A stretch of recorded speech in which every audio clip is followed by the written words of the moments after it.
Day 2 of the Colorado State Wrestling Tournament this afternoon, the 4A and 5A quarterfinals. We have over 60 wrestlers to pay attention to here at the Pepsi Center. But we'll start things off with Grand Junction's Dylan Thompson taking on Anthony Apodaca from Mountain Range in the 119s. Thompson had his struggles. This was just the tip of the iceberg. Pinned in the third round, he moves into the consolation bracket. Over to the 4A, Palisades' Daniel Salazar. He's the top wrestler in the 125 weight class, and he showed why. Gets the near fall for 5 seconds on Armando Almanza from Mitchell High. Salazar advances to the semis with an 8-3 victory.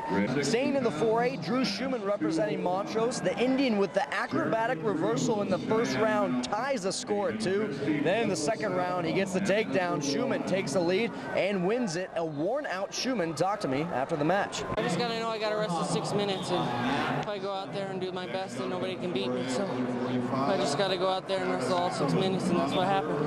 It's just a great atmosphere. It's awesome to be here and wrestle. And join us tonight on the OT to see how Jesse Hofschneider's quarterfinal match turned out, as well as an update on the semifinal rounds. For KKCO 11 News, I'm Kyle Stanley. We go now to Kyle Stanley for a preview on tonight's title matches. Second's not gonna do. I want gold. I want my title back. Over 60 wrestlers came, but only 7 remain. It's just a great atmosphere. It's awesome to be here and wrestle. And to be here in front of all these people. 5 of the 7 wrestlers are looking for their first ever title. And in Michael Patton's case, he's in uncharted territory, wrestling in his first ever finals match. I'm nervous. I don't know, I'm jacked though. I'm ready to do this. I'm ready to go out there and give it my all. Last time being on the mat. Then there's the experienced Pirates. Olathe's Zach Shank and Kyle Pyatt are both looking for their second title in their high school careers. I just want to have that feeling that I had last year, and that's what I'm going to be working for. To make it to the finals and anything is probably what every wrestler dreams of, so just to be able to make it there is awesome. Bryce Gaber and Jesse Hofschneider have been waiting over a year for this day. The two lost in the finals last year, and for Hofschneider, losing today is not an option. Ever since I lost last year in the finals that week, I started training again and getting ready for this year. It's going to pay off. I know it is. The final matches kick off tonight at 6:30. We'll have highlights from all the local action tonight at 10 from the Pepsi Center. For KKCO 11 Sports, I'm Kyle Stanley. Final night of the Colorado State Wrestling Tournament. We're down to 4 mats, 7 local wrestlers. It's all come down to this tonight at the Pepsi Center. The 4A is the highest represented class from the Western Slope with 3 wrestlers, including Montrose's Drew Schumann, who's looking for his first state championship. And that's where we begin. The senior Indian taking on CJ York from Roosevelt. Schumann getting off to a tough start. First round, York strikes first with the takedown. Later in the first, Schumann in serious trouble on his back. York gets 3 points, but that leads to a pin. CJ York denies Schumann of his first state championship. In the 3A, Zach Shank looking for his second title in 3 years, taking on Derek Adam from Lamar in the 125 weights. Shank wastes no time, completes the takedown, and that's just the start. Later in the first, Shank pulls him down into a near fall position. That's 2 more points for the Pirate. Then another quick near fall makes it 6-0.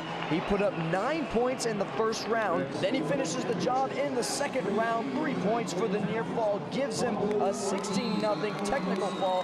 What a triumph. Take it in, Zach.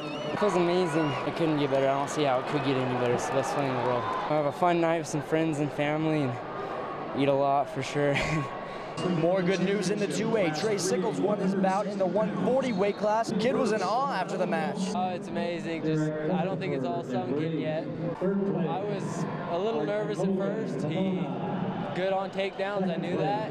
And my coaches told me to watch for the spladle. It was always there, and ended up getting it and sticking it. Jump up to the 5A, Jesse Hofschneider in a slow match with Alonzo Wong from Mountain Range. Second round, no score. Hofschneider pulls off an escape. That's your first score, and with a 2-0 lead with just 30 seconds left in the third, it looks like Hoff has it all sealed up, but Wong out of nowhere with the takedown nearly pins him, but it still goes for 3 points, and the undefeated Tiger loses in the finals for the second year in a row.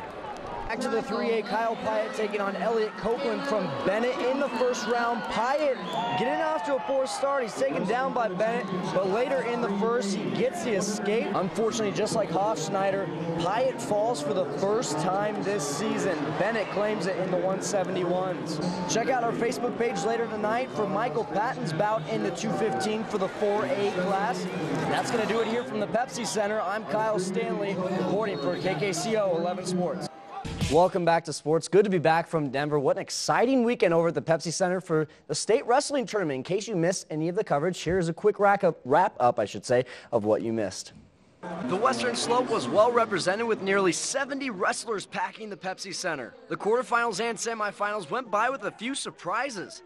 Dylan Thompson and Michael D. Herrera were defeated in the quarters. D. Herrera was the top wrestler in the 103 weights in the 4A.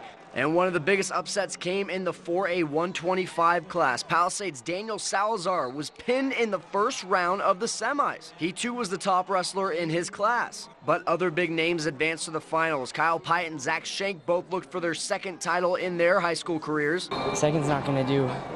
I want gold. I want my title back. I just want to have that feeling that I had last year, and that's what I'm going to be working for. And Bryce Gaber and Jesse Hofschneider look to avenge their runner-up finishes from last year. Ever since I lost last year in the finals that week, I started training again and getting ready for this year. Unfortunately, Gaber, Hofschneider, Pyatt, and Schumann all lost in their final matches. But three wrestlers came out on top. Schenk claimed his second championship. Nuclea's Trey Sickles grabbed a 2A championship in the 140s. And Delta's Michael Patton finished his high school career with a 4A title in the 215 class. No, I knew it wasn't going to be easy. And I wasn't even going to wrestle at the beginning of the year.